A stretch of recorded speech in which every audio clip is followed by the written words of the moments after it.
There's something about inheritance that people don't talk about. We imagine old estates, sprawling mansions with gardens and libraries. The kind of things you see in movies where someone's life changes overnight because their great-aunt left them a fortune. But inheritance isn't always about what people want. Sometimes it's about what they were afraid to keep, what they couldn't understand, what they actively rejected. And sometimes, the things nobody wants. The things that seem worthless on the surface. Those are exactly the things worth everything. This is my story. This is about 3 keys, a sealed piece of property in the middle of nowhere, and a secret my grandmother kept for 40 years that would change everything I thought I knew about her, about my family, and about what it means to inherit something real. My name is Elena. I'm 19 years old. I have calloused hands from working construction part-time, hands that have learned the language of building and breaking and rebuilding. I have dark hair that usually lives in a messy ponytail, dark, determined eyes that my grandmother always said could see through lies. I wear worn jeans that have concrete dust worked into the seams, work boots that have walked through every doubt and disappointment my life has thrown at me. Flannel shirts layered under a gray hoodie for warmth on the kind of nights when you're sleeping in your car and the temperature drops. My backpack is small, weathered, efficient. It carries everything I owned when this story started. And I'm about to inherit the most impossible legacy imaginable. Something that would require me to become a version of myself I didn't know existed. To understand where this starts, you have to understand what came before. You have to go back to the Cold War, to that specific era in American history, when the possibility of nuclear annihilation wasn't theoretical. It was real. It was imminent. It shaped entire industries, entire ways of thinking about survival and civilization. The government approached civilians, engineers, contractors, architects, people with the specific skills needed to build the impossible, with a singular request: build us shelters, fallout shelters, underground spaces where people could survive the unthinkable. Not just survive, actually live, actually maintain life for extended periods in a world where everything above had become lethal. Some of these structures were elaborate beyond imagination, equipped with everything necessary to sustain human life for months in complete isolation from the contaminated world above. Command centers with communication systems that could reach the outside world, medical bays equipped to handle injuries and illnesses, water filtration systems that could purify contaminated groundwater, food storage capacity designed to last for months, sleeping quarters for dozens of people, systems to recycle air and remove carbon dioxide and keep humans alive in a sealed concrete tomb. These weren't doomsday bunkers for eccentric millionaires who were preparing for imaginary catastrophes. These were government contracts, official projects, and the people who built them, who maintained them, who kept them operational for decade after decade, while the world changed above, and the fear faded and everyone forgot why the bunkers mattered. Those people were part of a hidden infrastructure that almost nobody remembered, almost nobody cared about anymore. But my grandmother remembered. Nana Rose remembered everything. I didn't know that at the time, of course. When she died, I knew her as the woman who baked bread on Sundays, who could grow anything from a seed and talk to plants the way other people talked to friends, who listened more than she talked, whose hands always smelled like soil and something copper bright. She was in her 80s when the cancer took her, the kind of illness that moves fast, that doesn't give you time to prepare or say goodbye properly. One month, she was teaching me how to preserve vegetables, showing me the precise way to pick green beans so the plant wouldn't shock and stop producing. The next month, she was gone. What I didn't know, what nobody in my family seemed to know except Uncle Gerald, and he was furious about it, was that Nana Rose owned something. Not just owned it, maintained it, upgraded it, spent her entire life in secret, keeping a Cold War fallout shelter operational on a patch of land in rural county, the kind of place where people ask no questions and the land taxes cost less than a tank of gas. I was 17 when she died. I lived with her then. My parents had their own chaos happening, the kind of family breakdown that nobody really wants to discuss. So everybody just pretends is normal. Divorce and anger and choices that had nothing to do with me, but affected me anyway. Nana Rose took me in without making a big deal about it. She gave me her spare bedroom, the one with the window that looked out over her garden, the one that caught the evening light and filled with warmth on summer days. She taught me what she knew without ever explaining why knowing these things mattered so much to her. How to filter water using sand and cloth and gravity. How to preserve food using salt and heat and careful storage. How to recognize which plants would kill you and which ones would save your life. How to stay calm when everything around you is falling apart. How to maintain something even when nobody's watching or caring. After she died, I had nowhere to go. Not really. My parents offered a couch in a studio apartment that already had 3 other people sleeping on floors, and I knew within 5 minutes that I couldn't survive in that space. So I left. Uncle Gerald, Nana Rose's son, had moved into her house immediately after the funeral. Not to honor her memory, not to preserve it as a family home. He wanted to sell it. He wanted the money. He made that clear within 48 hours of the funeral service. He looked at me like I was a complication, a problem to be solved. He offered me $200 to leave quietly. I took it. I packed my backpack, the same one I carry now, with everything that mattered. My grandmother's handwritten recipes, a sweater she'd knitted, photos, and a journal. And I moved into my car. It was a 2009 Honda Civic with a check engine light that had been on for 6 years. Beige interior, 1 window that worked, and 3 that didn't. And exactly enough space to sleep if I put the seats down and curled up right. I parked it behind the grocery store where they didn't check for overnight sleepers, and I figured it out as I went. Working part-time in construction, 10 hours a day, minimum wage plus tips if the crew liked you. Saving money in a coffee can that I kept under the passenger seat. Trying to stay invisible. Trying to survive. It lasted 6 weeks before the will reading. The will reading happened on a Tuesday in March. A day that was cold, but not freezing. The kind of day where you can almost believe spring is actually coming. Mr. Harwick's office was on the 3rd floor of a building that smelled like old carpet, and the kind of furniture that hadn't been updated since 1998. There was a window overlooking the city, and through that window you could see the kinds of lives that normal people lived. Buildings where people had apartments with actual rooms, cars that worked, stability. Mr. Harwick was the kind of lawyer who wore cardigans and actually meant it when he smiled.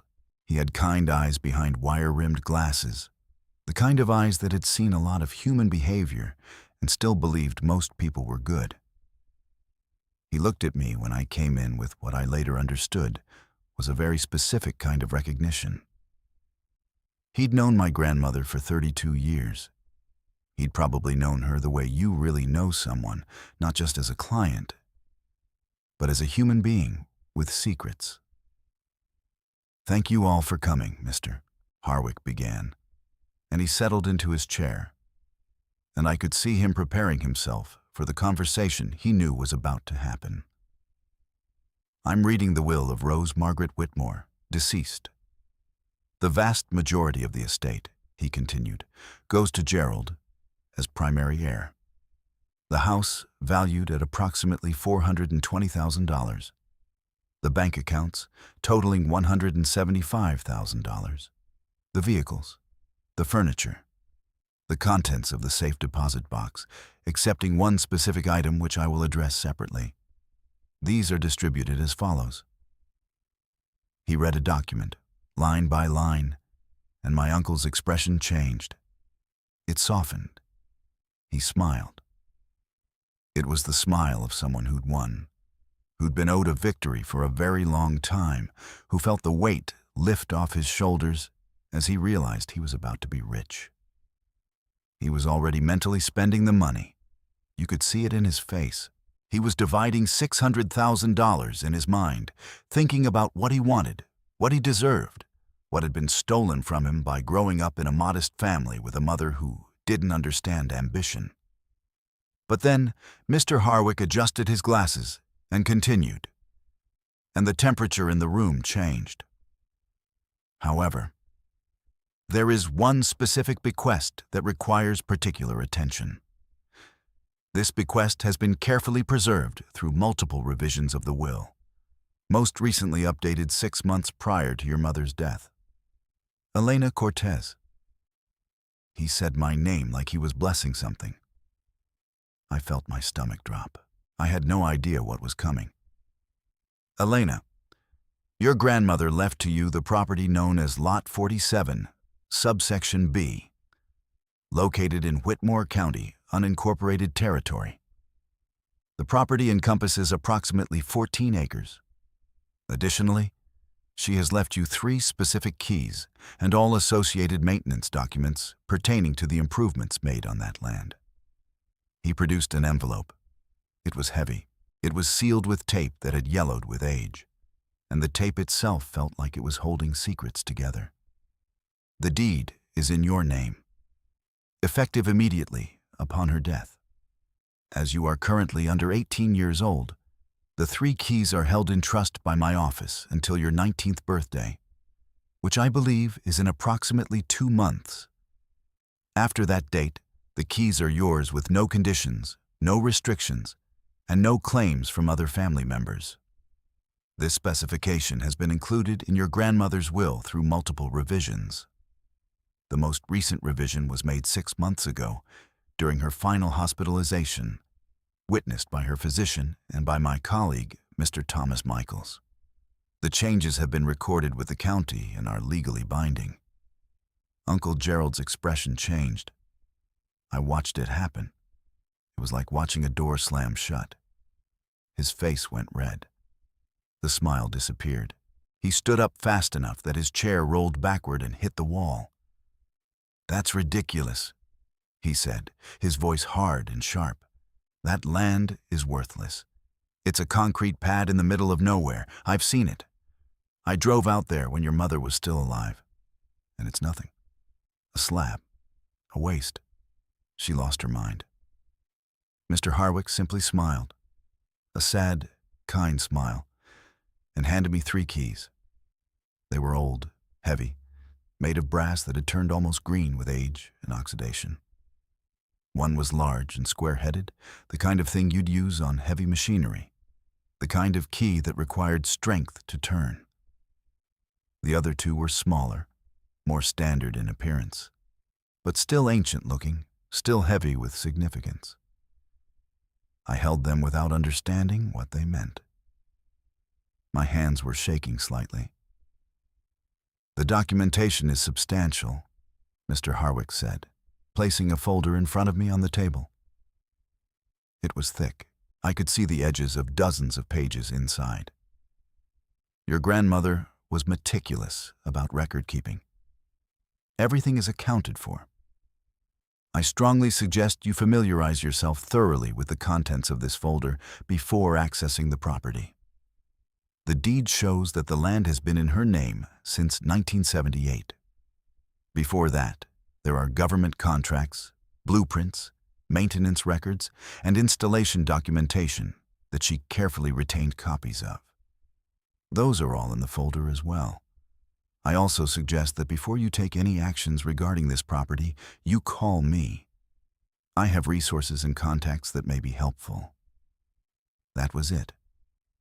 The will reading was over in about 15 minutes. Uncle Gerald left angry, muttering about lawyers and fraud and incompetence. My cousin left disappointed, having hoped for something valuable, and I left with 3 green brass keys, a deed to something I didn't understand, a folder full of documents I wasn't sure I could comprehend, and a sense that my life had just divided into a before and an after. I went back to my car. I sat in the driver's seat with the folder on my lap and the 3 keys in my right hand. The weight of them felt like something was shifting. Not just circumstantially, deeper than that, like gravity had changed. The first thing I did was read the deed. It was old, printed on paper that felt like it might crumble if I breathed too hard on it. The ink was faded, the text small and precise. Lot 47, subsection B, Whitmore County, 14 acres, unimproved land. It listed an address that seemed to be in the middle of nowhere. I had a phone, a terrible phone that barely held a charge, one of those basic models that was mostly useful for emergencies. And I looked up the coordinates on a maps application. Nothing came up. No photos. No reviews. No civilization within 40 miles. No other structures. Just empty landscape that Google Earth couldn't quite make sense of. The next thing I did was read the government contracts. They were dated 1964. They were between the United States Department of Defense and something called Whitmore Engineering and Hazard Mitigation.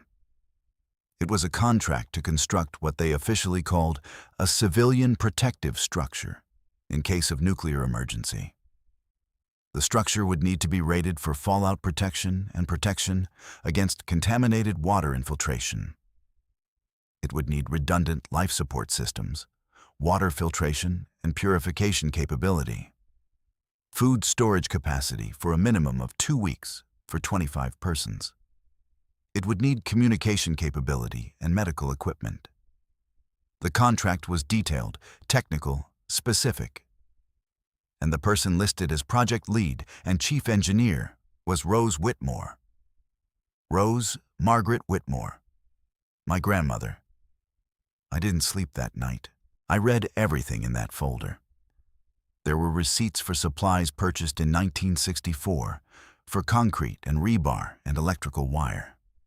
Bills of sale for equipment from companies that no longer existed. Maintenance logs going back to 1978, documenting every repair, every inspection, every issue that had been identified and fixed. Solar panel installation records from 1998, installed when solar panels were still a fringe technology. Water well drilling documentation from 2001, showing the well was drilled to 200 feet depth and hit pure aquifer water. Medical supply invoices from just last year, showing purchases of antibiotics and surgical equipment and IV supplies and blood pressure monitors. What emerged from all of this was a portrait of someone I'd never actually known. My grandmother hadn't just inherited a bunker or been given one by the government or found one by accident. She had designed it, engineered it. She'd spent her entire professional career in the 1960s designing something to save lives that nobody wanted to think about. And then she'd spent the next 43 years keeping it alive, upgrading it, maintaining it, preparing it for something or someone. My birthday came and went quietly. 19 years old in the parking lot of a Walmart in a city I'd chosen at random because the weather was temperate and the police didn't seem aggressive about clearing overnight sleepers. There was no cake. I bought myself a coffee. Mr. Harwick sent me a certified letter. The keys were officially mine now. The property was officially accessible. The documentation was complete, and I should not hesitate to contact him if I had any questions about my grandmother's intentions or the property's maintenance requirements. He had included a note in his own handwriting. Your grandmother would be proud of you. I hope you understand the responsibility you've inherited and the trust she placed in you. Please be careful when you first enter the structure. It has not been accessed in 8 months, since shortly before your grandmother's final hospitalization. Call me if you need assistance with anything. You have my number." I left that night. I drove for hours, following GPS coordinates from the deed, heading into territory that became progressively less populated, more distant, more isolated. The roads got smaller. The signs got fewer. Eventually, I was on a dirt road watching the sun set behind mountains I didn't know the names of, and my car was the only thing moving in an entire landscape. The Civic bounced over potholes. The suspension complained. I complained. But I kept driving. The property announced itself with a chain-link fence, 15 feet high, topped with faded "no trespassing" signs that had been up so long they'd faded to ghosts of their former warnings. A gate with a padlock. The third key. It fit. The lock was also old, also green with verdigris and oxidation, but it turned like it had been oiled yesterday. Someone had kept it maintained. Of course they had. That someone was my grandmother. I pushed through the gate. The sun was nearly gone now, the sky that particular shade of purple that only happens for about 15 minutes before complete darkness. What I saw in that fading light was a concrete pad, about 30 feet across in each direction, perfectly square, poured so long ago that grass and weeds had grown up around the edges and broken through the concrete in places, creating strange green flowers of growth in the gray. The concrete was weathered, stained with rust and water and time. It was completely bare except for one thing. In the center of that pad was a large steel hatch. It was the kind of thing you'd see in old war movies. The kind of hatch designed to keep things out and keep things in. A circular door with a heavy locking mechanism, riveted steel, a wheel in the center for opening. And around the wheel was a security seal, a government seal, from the Department of Defense. The seal had been broken at some point, but it was still visible.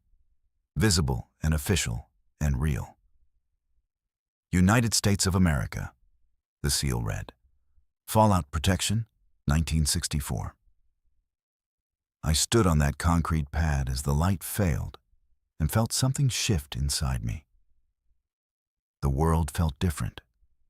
My grandmother wasn't just some woman who grew vegetables and made bread. My grandmother was a Cold War engineer. My grandmother had built a bunker. My grandmother had built it to save lives, and she had left it to me. The second key was for the hatch itself. It was a handwheel lock, the kind with a square key socket in the center. I fitted the second key and turned it slowly. There was rust, but not much. Again, maintained. The key was stiff at first, and then it moved, and I felt something inside the mechanism yield. There was a sound like air releasing, a whistle of pressure equalizing. And then a smell came out of that hole that I can only describe as the smell of deep time. Concrete, metal, something else, something old and preserved and almost forgotten. The smell of a space that had been sealed, that had been waiting, that had been kept alive by someone's faith and determination. I pulled the hatch open.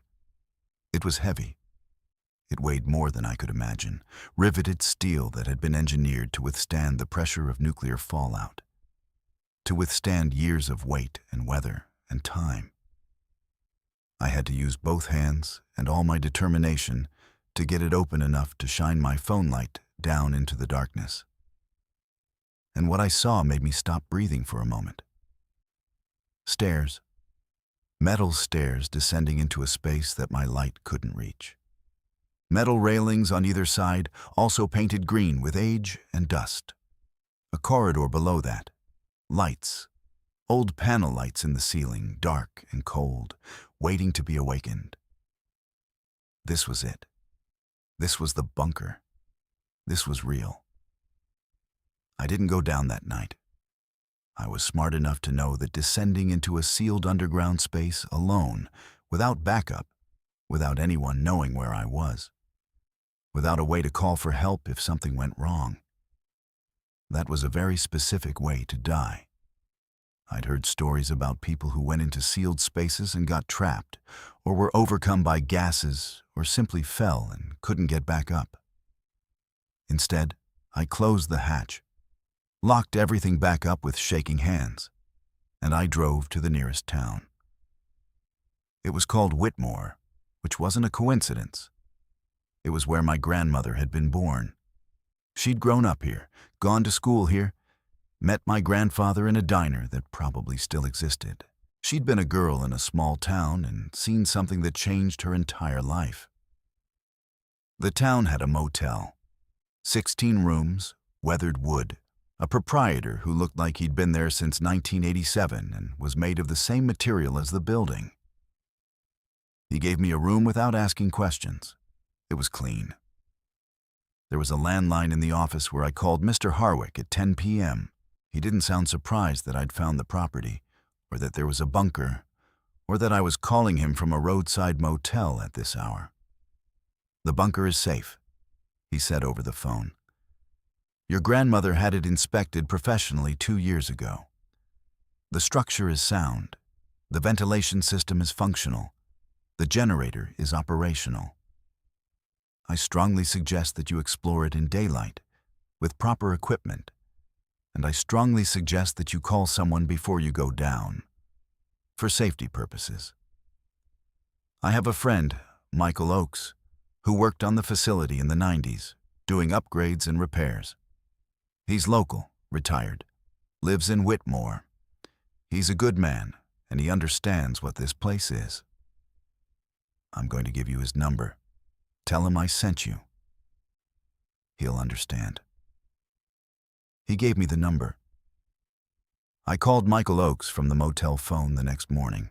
He was in his early 70s, weathered the way that outdoor work weathers you, with the kind of quiet demeanor that comes from a life spent maintaining things other people don't think about. He said he'd meet me at the property in the afternoon. He arrived in a pickup truck that was barely newer than my car, and he brought coffee in a thermos. Good coffee. The kind that tastes like someone actually cared about the brewing process. "Your grandmother was something else," he said by way of greeting. "I worked on this bunker for 12 years. Mostly upgrades, repairs, system improvements. She knew every inch of it. Better than the engineers who designed it, probably. Better than any of us." We opened the hatch together. The smell of deep thyme came up again, that mixture of metal and concrete and preserved air. "She'll need lights," Michael said, and he produced a battery-powered lantern from the bed of his truck. Industrial grade, the kind that was designed to work, not to fail. We descended. The stairs were metal, and they creaked slightly under our weight, the sound echoing down into the bunker below. My hand on the railing was shaking. Not from fear exactly, from something like awe. From the feeling of stepping across a threshold that changed everything. From knowing that I was about to see something that would explain everything about my grandmother that I'd never understood. The stairs opened into a corridor. It was about 10 feet wide. The walls reinforced concrete, painted a pale green that had faded over decades. The ceiling was similarly concrete, reinforced with metal support structures that looked like the ribs of some underground creature. Pipes ran along the walls. Water pipes, I realized, an electrical conduit. There were panels on the walls, some modern-looking with LED indicators, some ancient with mechanical switches. These were ventilation controls, electrical distribution points, manual switches for systems that had been designed so that a human being could keep everything running even if all the technology failed. We moved deeper into the bunker. Michael switched on more lights using switches on the walls, and the corridor illuminated gradually, revealing itself. I saw that the bunker was larger than I'd imagined, much larger. The corridor opened into a main chamber. This chamber was enormous.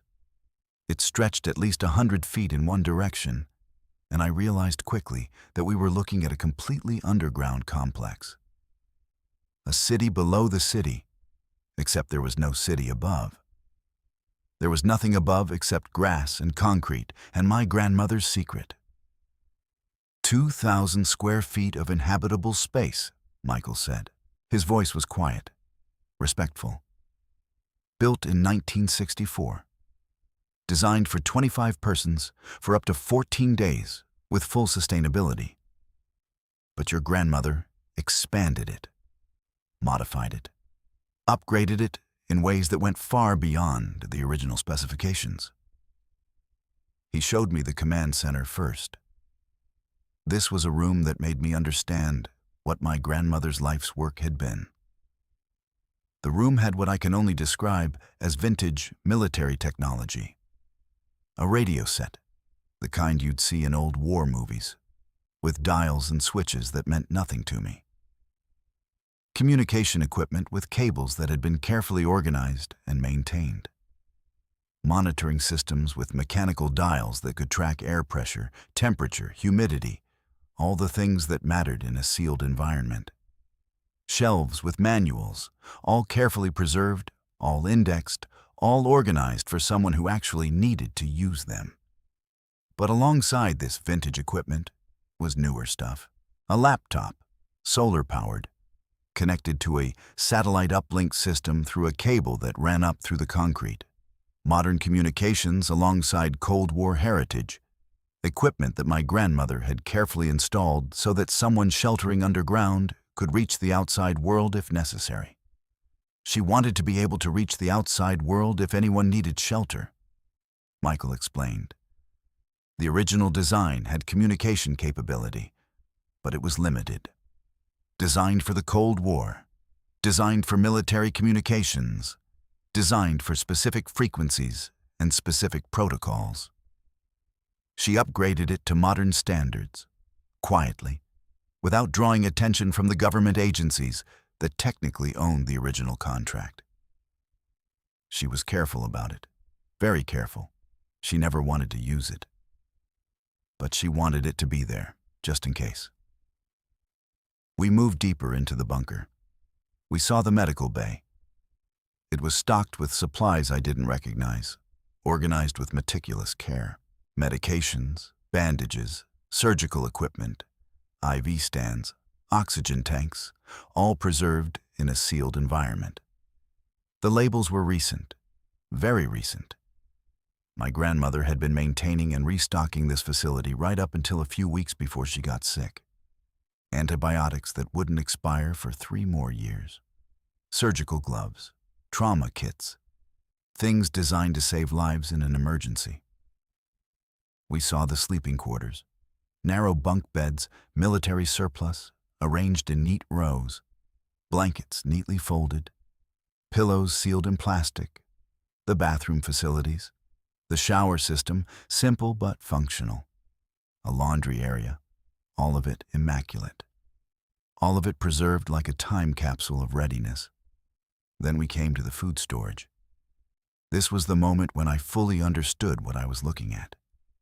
The chamber was enormous, 30 feet long, 20 feet wide, the walls lined with shelves that went up 12 feet high.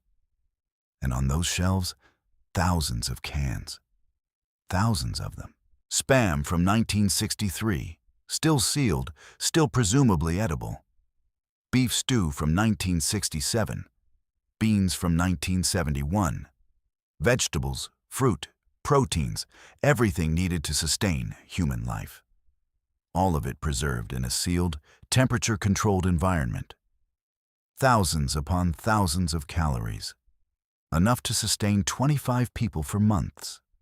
But alongside the vintage supplies were modern ones.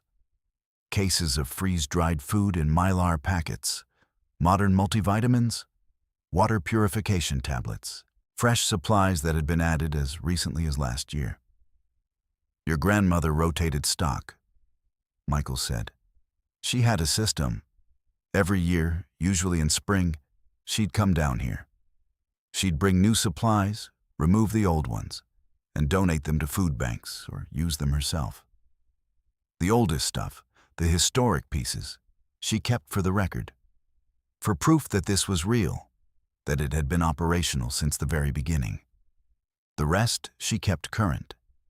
Everything functional, everything fresh, everything ready.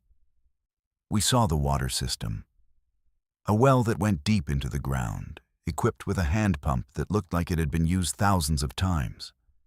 The handle was smooth from use. The pump mechanism was simple and ingenious, designed to work without electricity. Alongside it was a modern electric pump connected to solar power. A filtration system, also modern, that could make groundwater safe for drinking. Water storage tanks. Huge tanks made of food-grade plastic, enough drinking water to sustain a community through weeks of contamination outside. We saw the generator room. This was a space with diesel-powered generators, the original 1964 models, still serviceable, still maintained, but also solar panels that had been installed below ground level, their cables running up to the surface to where panels sat on a tracking system that faced the sun. Battery banks, huge industrial batteries the size of car batteries, but far more powerful, that could store power generated by the solar array. My grandmother had made this bunker completely self-sufficient. Electricity, water, food, air circulation, communication, all of it redundant, all of it maintained, all of it designed to function even if the world above stopped working. Why? I asked Michael. We were standing in what he called the main control room, looking at decades of careful upgrade and maintenance, looking at a life's work in concrete and steel and electricity and faith. Why did she do all this? The Cold War ended. Nobody needed this anymore. Why did she keep upgrading it? Why did she keep it alive? Michael was quiet for a long moment. He looked at the equipment around us, at the careful documentation, at the obvious care that had gone into maintaining these systems. Because she believed in it, he said finally. She designed this facility when she was in her 20s, in the 60s, when the world actually felt like it might end at any moment. She was one of the only women engineers in the Department of Defense at that time. They gave her this project because no one else wanted to think about fallout shelters. It was too depressing, too scary, too final. She took it and she built it to be the best shelter possible, because she believed that if people actually needed it, if the worst thing happened, they deserved something that would actually save them. Something real. Something that worked. Then the Cold War ended. The fear faded. The government moved on to other things. But your grandmother didn't move on. She kept it. She maintained it. She upgraded it. Because she believed that someday someone might need it. And she wanted to know that when they did, everything would work. She wanted to know that she'd done her job right. I found my grandmother's quarters on the lowest level.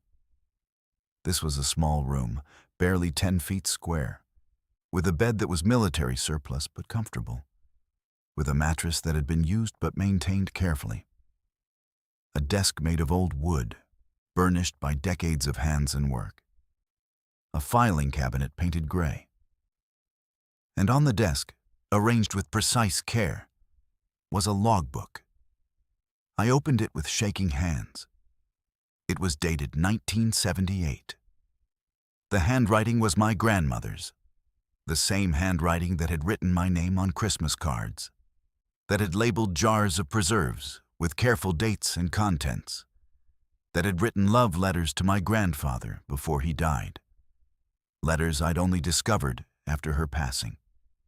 The ink in the logbook was faded, but still legible. Every letter carefully formed, every word deliberate. Facility inspection, March 1978. All systems operational, generator running smoothly, water filtration at optimal capacity, food stores secure. Today I signed the deed. This facility is mine now. It belongs to me. I will keep it alive. I will not let it become a monument to fear. I will not let it become a graveyard of failed preparation. I will keep it as a promise to whoever comes after, to whoever needs it, to myself. I read through the logbook, page after page. Every entry was meticulous. Some entries were just a few lines. Some were several pages long, documenting challenges and solutions. Every year documented, every upgrade noted with explanation and justification. 1978. First year of ownership. Had to learn every system. The government engineers who designed this left documentation. But they didn't understand what it would be like to maintain it year after year. I'm learning. I'll master it. 1984. Installed new diesel tanks. The old ones are still functional, but redundancy is necessary. A shelter is only useful if it can maintain itself without human intervention for extended periods. I'm thinking about the future, about who might use this someday. They need to know that when they arrive, everything will work. 1992. Michael Oakes helped with solar panel installation today. He understands what this means. So few people do. He asked me why I was doing this, spending all this money, all this time. I told him, because I built this to save lives. I need to know it will actually save them, not someday, actually. 2001, added the water well, drilled 200 feet deep. The water is clean, pure. It will sustain life. I tested it. I drank it. It tastes like the future tastes, like hope. 2008. Elena asked today why I spend so much time working. I couldn't tell her the truth. She's too young to understand. But I want to tell her someday. I want her to understand that some work is sacred. Some promises matter more than comfort. 2015. Installed modern satellite communication system. Carefully. No one noticed. I will never use it unless necessary. But it should be there, just in case. The world has changed since 1964. The threats are different. But the need for shelter, for safety, for community protection, that hasn't changed. And then, at the very end, in handwriting slightly shakier, but still deliberate, still determined, still strong. To Elena, if you ever read this, I didn't know who you would be. But I knew you would be someone who could understand what this place means. Someone who could keep the promise. I watched you work. I watched you learn. I watched you refuse to give up. You have the hands for it. You have the mind for it. The world is always one moment away from needing shelter. I wanted to make sure that shelter would be real, that it would work, that whoever came through the hatch, my family, strangers, anyone, would find something reliable waiting for them. Maintain it, upgrade it, believe in it. Don't ever let anyone tell you that faith is foolish. Don't ever let anyone convince you that preparation is paranoia. This is not about fear. This is about faith. This is about love. Love, Nana Rose. I sat on her bed in that underground room and I cried. I cried for the grandmother I hadn't known. I cried for all the years she'd spent in secret, keeping this place alive, maintaining this promise, without telling anyone what she was doing or why it mattered. I cried because she'd trusted me with something so much larger than myself. I cried because she'd seen something in me that I hadn't seen in myself. Michael let me have the space to fall apart. He sat on the other side of the small room and he looked at the shelves of supplies and he didn't try to tell me that everything would be okay. He just waited. When I was done, when the tears had finished and I could breathe without gasping, he made tea on a small electric kettle in my grandmother's quarters. The kettle was old, maybe from the 70s. but it worked perfectly. He poured hot water into 2 cups that had been stored in a cabinet, and we sat on her bed and we talked. He told me stories about working with Nana Rose, how she'd corrected his engineering, but gently, like a teacher correcting a student she loved. How she'd explained why redundancy mattered, not in a way that made him feel stupid, but in a way that made him understand the depth of her commitment. How she'd always insisted on fail-safes, on systems that would work even if everything else broke down.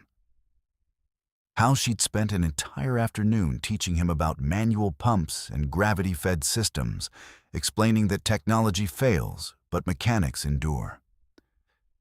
He told me about a time when a system had failed, and my grandmother had gone 3 days without proper sleep, rebuilding the whole thing because she believed that if someone depended on this place, everything had to work perfectly. How she told him once, sitting in this very room, "A bunker is only worth building if it actually saves people. Everything else is decoration." When I finally emerged from the bunker, it was nearly sunset. The world above looked strange to me. Too open, too bright, too fragile and temporary. I had spent hours underground, and everything about the surface felt ephemeral now. Like it could vanish at any moment, like the only real thing in existence was the concrete shelter beneath my feet. The sky was orange and purple, beautiful in a way that made me realize how beautiful the world could be if you actually paid attention to it. Michael drove away in his pickup truck, leaving me with printed instructions for maintaining the facility, his contact information written carefully on a piece of paper in his steady, careful handwriting, and a promise to check on me regularly. "Every month," he said, "I'm going to come out here every month and walk the systems with you. You need to learn this from someone who understands it. Your grandmother would want that." I stayed at the motel again that night. But this time I didn't sleep. I sat in the dark in my small room with the logbook open, and I read. I read my grandmother's words. I read about her dreams for what the bunker could be. I read about her fears. I read about the day she decided to upgrade the solar system, the day she bought the first modern water filtration unit, the day she decided that faith wasn't enough. She also needed to be practical. And I thought about inheritance, about what I had inherited. Not money, not a house, not anything anyone else could envy or take from me through lawyers or anger or force.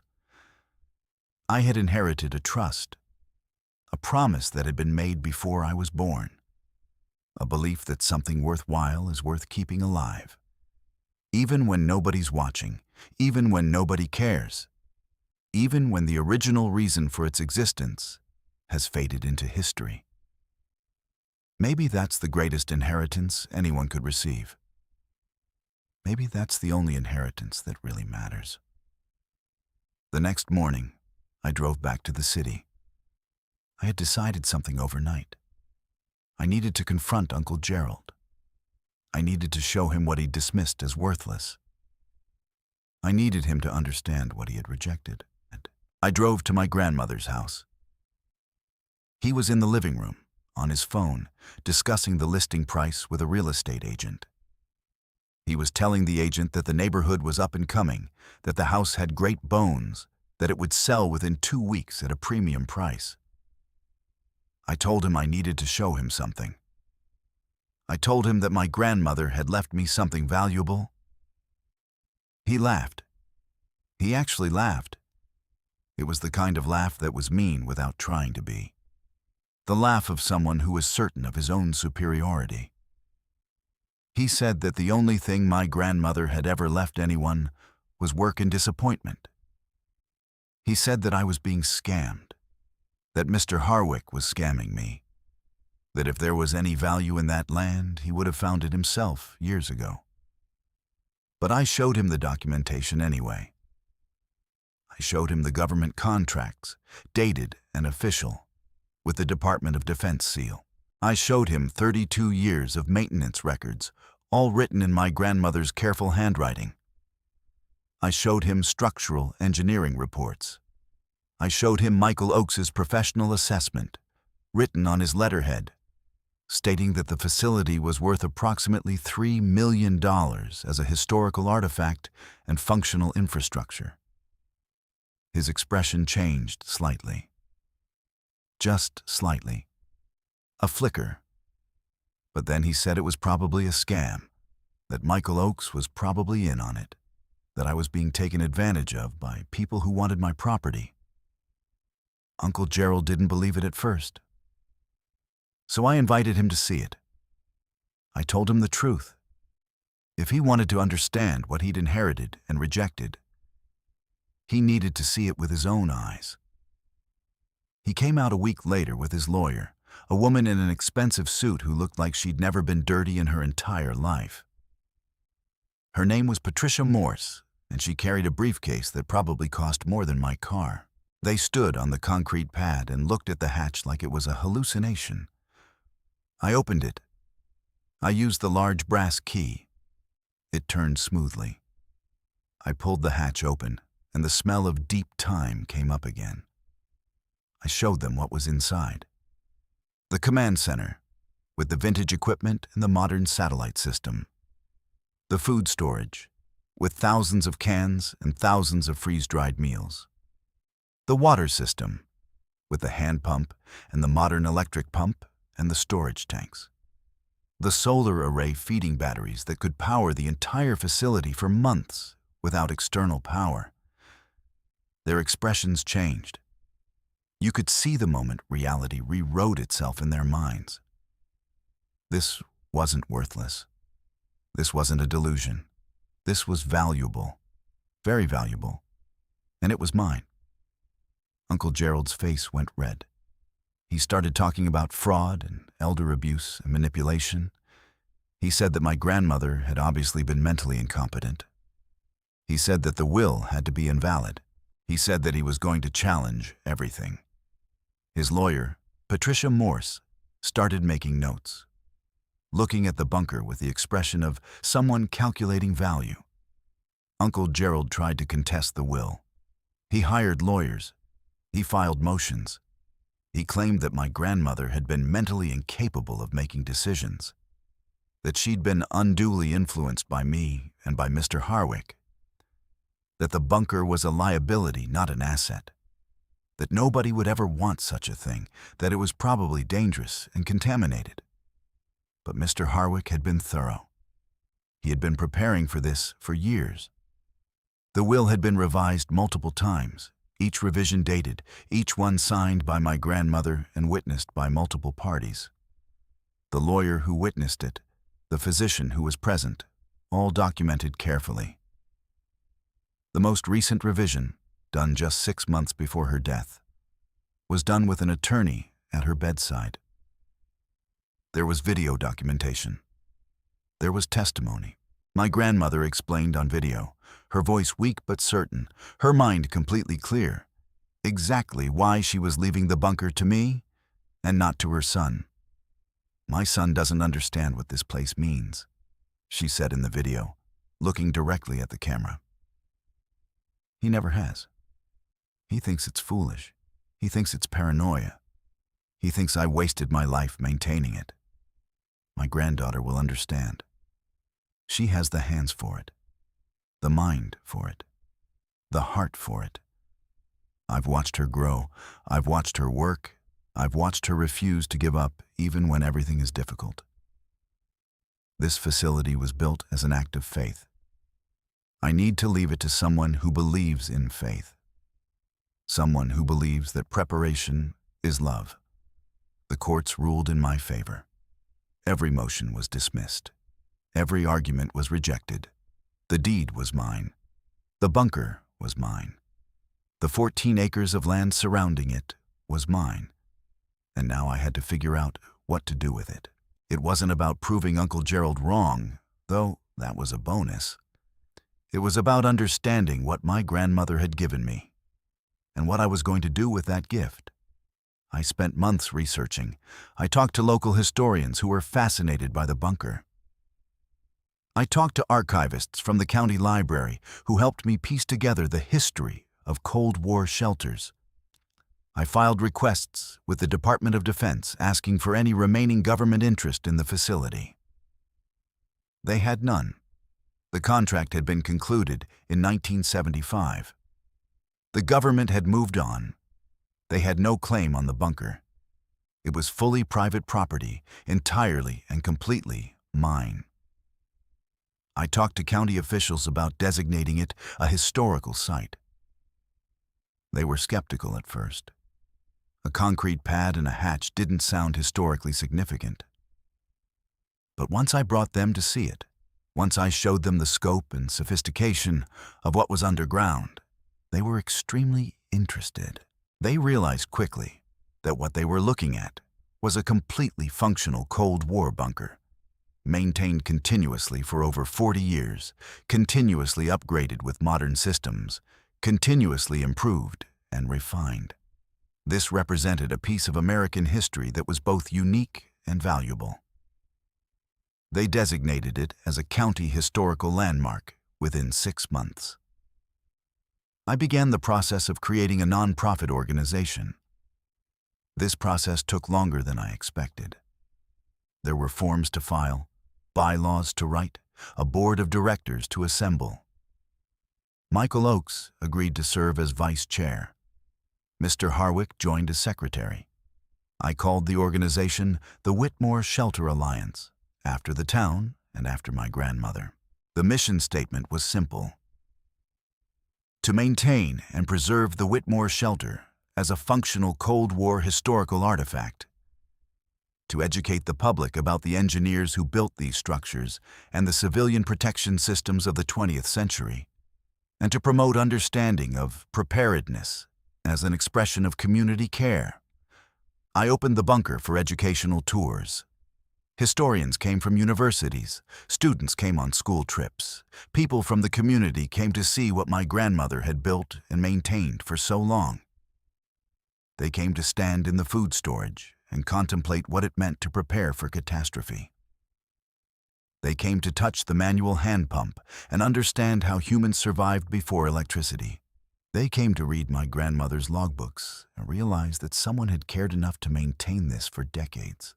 They learned about Rose Whitmore, about her career as a woman engineer in a male-dominated field, about the commitment she'd had to creating functional safety infrastructure in an era when most people wanted to ignore the possibility of nuclear war. They learned that during the Cuban Missile Crisis, when Americans were genuinely afraid that nuclear war might come in days or hours, there were people like my grandmother who were building shelters, preparing, believing that survival was possible, that life was worth protecting. I added modern upgrades to the facility, better communication systems that had been tested and verified, improved LED lighting that didn't strain the generators, historical displays explaining how the bunker worked, showing the original blueprints alongside photographs of my grandmother working on the systems, audio recordings of Michael Oakes describing his work with my grandmother. But I kept the original systems intact. I kept the 1964 generators running. I kept the handwritten logbooks in a climate-controlled case. I kept the memory of my grandmother's 40 years of quiet dedication as the centerpiece of everything. The old-timer, Michael Oakes, became my partner in maintaining the facility. We spent hours together, going over every system, making sure everything was still functional, still ready. I learned from him the way my grandmother must have learned when she was younger. He explained the mechanical principles. He told me stories about the original installation. He shared his respect for my grandmother's work. One day, about a year after I'd first opened the hatch, Michael and I were in the food storage, cataloging supplies, updating the inventory system, when he said something I've never forgotten. "Your grandmother knew something that most people don't," he said, looking at the shelves of supplies. "She knew that belief isn't stupid. She knew that maintaining something, protecting something, caring for something, even when nobody's watching, even when nobody cares, even when the original reason for it might never matter again, that's not wasteful. That's not foolish. That's faithful. That's love. I think about that every time I go down into the bunker. I think about my grandmother's hands on the same railings I touch, her eyes reading the same dials I read, her commitment to keeping something alive through decades of loneliness and misunderstanding. I think about what she left me, not the bunker itself. That's just the physical object. What she left me was her belief, her faith that the future would matter, that being prepared was an act of love, that responsibility, real responsibility for something meaningful, is the greatest gift one human can offer another. The bunker is now open to the public. We do tours 3 days a week. School groups come from schools 50 miles away. Historians come from the state capital. People who are fascinated by Cold War infrastructure and history come from across the country. We've had journalists down there, documentarians. We've been featured in academic papers about Cold War history. We're in the early stages of being considered for placement on the National Register of Historic Places. The county is talking about creating an annual historical commemoration event, honoring the engineers and civilians who built these structures. But more importantly, the bunker is alive. It's functional. It's actively serving a purpose beyond just being preserved in amber like a museum piece. We run emergency preparedness training down there. We teach people about water filtration, food preservation, survival skills, community resilience. The facility that my grandmother built to save lives is still saving lives, just in ways she might not have imagined. Uncle Gerald got nothing. The contest failed. All his lawyers couldn't change what was clearly documented, clearly proven, clearly mine. But more importantly, he learned that his mother had been worth far more than he understood. A woman who spent 40 years maintaining a secret, keeping a promise, believing in something nobody else believed in. A woman whose life's work was finally being honored and recognized and celebrated. I live in the town of Whitmore now, not far from the bunker. I have a small house with a front porch, the kind of place where people know your name when you go to the grocery store. I have a real bed that doesn't fold up. I have a shower that I don't have to share, hot water that comes when I turn the handle. I'm working on my engineering degree part-time while I maintain the facility because my grandmother was right. Understanding systems, understanding how things work, is sacred knowledge. My hands aren't as calloused as they used to be, but they still know how to work, still understand the language of building and maintaining and keeping alive. Sometimes I go down into the bunker in the evening when nobody's there, and I sit in my grandmother's quarters and I read her logbooks by lamplight. The same lamplight she used. I read her words. I imagine her sitting at that desk, writing carefully, documenting the work she was doing, the life she was living in secret. I imagine her believing that someday someone would understand. Someone would care enough to keep the promise. Someone would see the value in faith. She imagined me. She imagined someone like me. She left me 3 keys, heavy brass keys that are worn smooth by years of use. She left me a sealed Cold War bunker that still smells like deep time and possibility. She left me a belief that faith in the future is worth any amount of work. She left me the greatest inheritance I could possibly receive. And I'm keeping the promise. I'm maintaining it. I'm upgrading it. I'm making sure that the shelter my grandmother built will be there, functional and real, as long as I'm able to keep it alive. I add to the documentation. I improve the systems. I make the bunker better than she left it. And I hope that somewhere, somehow, she knows that. Maybe someone will need it someday. Maybe they won't. Maybe the world will never require a shelter. But it will be ready. Because Nana Rose taught me something that changed everything. She taught me that being ready, being prepared, believing in something even when nobody else does, that's not fear. That's not paranoia. That's not foolish. That's faith. That's love. That's the deepest expression of faith that one human being can offer to another. She built this shelter because she believed in the possibility of survival. She maintained it because she believed in the future. And she left it to me because she believed in me. If this story moved you, I want you to do something. Subscribe to this channel for more inheritance stories. More discoveries that changed everything. More moments when the overlooked thing turns out to matter the most. Comment below and tell me which moment stayed with you most. Was it the discovery of the hatch on that concrete pad? Was it the moment in my grandmother's quarters reading her words? Was it the realization of what she'd been doing for 40 years in secret? Was it learning that she'd prepared this inheritance for someone like me? Someone she believed would understand? Let me know. And thank you for bearing witness to my grandmother's legacy.